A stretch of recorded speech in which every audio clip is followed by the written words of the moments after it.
வன்னியர் சங்கம் 1980 ஜூலை 20ஆம் தேதி தொடங்கப்பட்டது. அது தொடங்கப்பட்டதனுடைய நோக்கம், அதன் முதல் கோரிக்கையாக சாதிவாரி கணக்கெடுப்பு நடத்தி தமிழ்நாட்டில் உள்ள மக்களுக்கு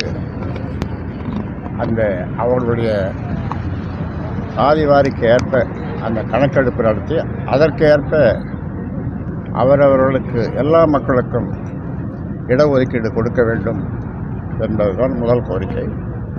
அந்த வகையில் வன்னியர்களுக்கு அவர்களுடைய மக்கள் தொகை 20 விழுக்காடு என்பதனால 20 விழுக்காடு அவர்களுக்கு கொடுக்க வேண்டும்.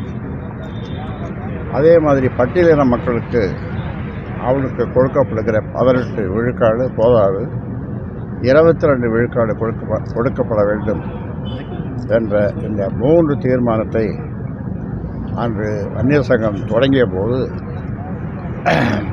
தீர்மானமாக நிறைவேற்றப்பட்டது.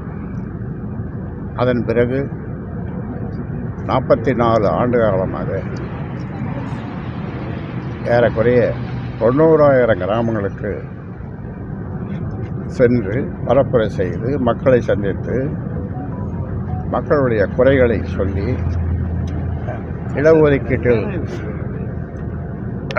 நாம் பெற்றிருக்கிற விகிதாச்சாரத்தை, சொற்ப விகிதாச்சாரத்தை பெற்று அதற்காக பல்வேறு போராட்டங்களை, ஒரு நாள் சாலை மறியல், ஒரு நாள் ரயில் மறியல், 7 நாள் தொடர் சாலை மறியல் என்று பல்வேறு போராட்டங்களை நடத்தியும் கூட அதன் பிறகு 10.5 என்று அந்த அளவாவது கொடுங்கள் என்று சொன்னபோது அதை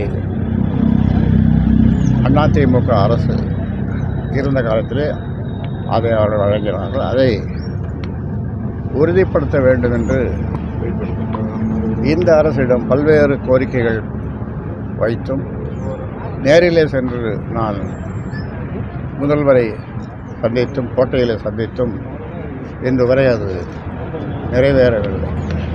ஆக 44 ஆண்டுகள் முடிந்து 45வது ஆண்டிலே இன்றைக்கு அடியெடுத்து வைக்கிறோம். ஆனாலும் அந்த கோரிக்கை அப்படியே இருக்கிறது.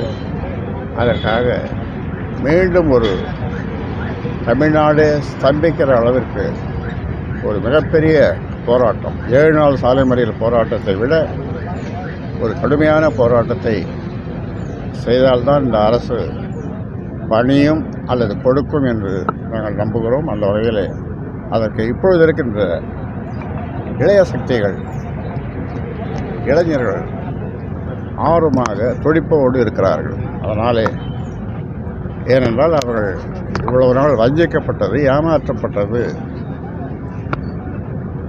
யாரால், எதனால் என்பதை தெரியாமல் இருந்தார்கள். இப்பொழுது அவர்களுக்கு நாங்கள் புரிய வைத்திருக்கிறோம். இப்பொழுது கடுங்கோபத்திலே இந்த இளைஞர்கள் இருக்கிறார்கள், மாணவர்கள் இருக்கிறார்கள். அதனாலே இப்பொழுது இந்த போராட்டம் முன்னை விட கடுமையான போராட்டமாக இருக்கும் என்று இந்த நேரத்தில் உங்கள் மூலமாக சொல்லிக்கொள்ள விரும்புகின்றேன். ஆக 44 ஆண்டுகள் முடிந்து 45ஆம் ஆண்டில் அடியெடுத்து வைக்கிற இந்த நாளிலே, இந்த நன்னாளிலே ஒட்டுமொத்த வன்னிய மக்களுக்கும் என்னுடைய வாழ்த்துக்களை சொல்லி, என் பின்னாலே இந்த போராட்டத்திற்கு ஒட்டுமொத்த சமுதாயமும் வர வேண்டும் என்று இந்த நேரத்தில் அவர்களுக்கும் வேண்டுகோள் வைத்து, ஊடகங்களாக நீங்களும் எங்களுக்கு உறுதுணையாக இருந்து இந்த கோரிக்கைக்கு ஆதரவு தர வேண்டும் என்று உங்களையும் கேட்டு விடைபெறுகிறேன்.